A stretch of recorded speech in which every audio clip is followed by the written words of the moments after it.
Hello guys, I'm Varun. நாசாவோட James Webb space telescope மூலம் NASA வந்து நமது மில்கி வே கேலக்சில நமது சூரியனால உள்ள ஒரு நட்சத்திரம் அதோட சொந்த கிரகத்தை அந்த நட்சத்திரத்துக்குள்ளே இழுத்து அந்த நட்சத்திரம் வந்து அழித்திருக்கு அப்படின்ட்டு கண்டுபிடிச்சிருக்காங்க.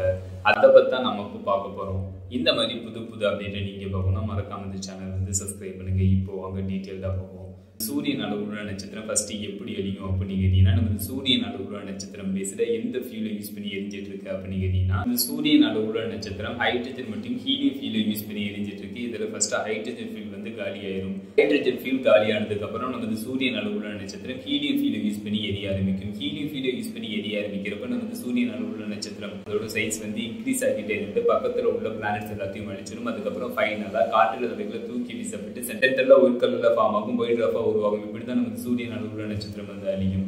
இப்ப ரீசெண்டா நாசாவோட ஜேம்ஸ் வெப் ஸ்பேஸ் டெலிஸ்கோப் வந்து நமது மில்கி வே கேலக்சில உள்ள நமது பூமியில இருந்து 12,000 லைட் எடிசஸ்ல உள்ள நமது சூரியனால உள்ள ஒரு நட்சத்திரத்தை கண்டுபிடிச்சிருக்காங்க. அதுக்கப்புறம் அந்த நட்சத்திரத்தை சுற்றி நமது மெர்க்குரி பிளானட் நமது சூரியனை ஆர்பிட் பண்ற டிஸ்டன்ஸை விட மிக நெருக்கமான எடிசஸ்ல ஜூபிட்டர் சைஸ் அளவுள்ள ஒரு பிளானட் வந்து அந்த நட்சத்திரத்தை மிக நெருக்கமான எடிசஸ்ல வந்து ஆர்பிட் பண்ணிட்டு இருக்கு அப்படின்னு கண்டுபிடிச்சிருக்காங்க. அதுக்கப்புறம் அந்த நட்சத்திரத்துல ஹைட்ரஜன் ஃபீல் வந்து காலியா இருக்கு. ஹைட்ரஜன் ஃபீல் காலியானதுக்கு அப்புறம் அந்த நட்சத்திரம் வந்து ஹீலியம் ஃபீலை யூஸ் பண்ணி எரிய ஆரம்பிச்சிருக்கு.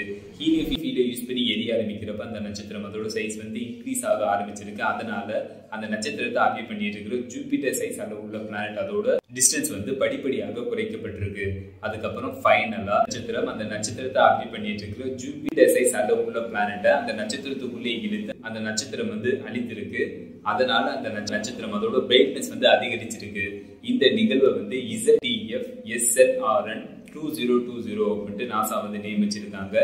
இந்த நிகழ்வை தான் நாசாவோட ஜேம்ஸ் வெப் ஸ்பேஸ் டெலிஸ்கோப் வந்து படம் பிடித்திருக்கு. அந்த டேட்டா மூலம் தான் நாசா வந்து இது எல்லாத்தையும் கண்டுபிடிச்சிருக்காங்க. நட்சத்திரத்துக்குள்ள போய் அந்த கிரகம் அழிந்ததுனால இந்த நட்சத்திரத்தை சுற்றி டஸ்ட் வந்து டிஸ்க் வடிவத்துல ஃபார்ம் ஆயிருக்கு அப்படின்ட்டு நாசா வந்து தெரிவிச்சிருக்காங்க.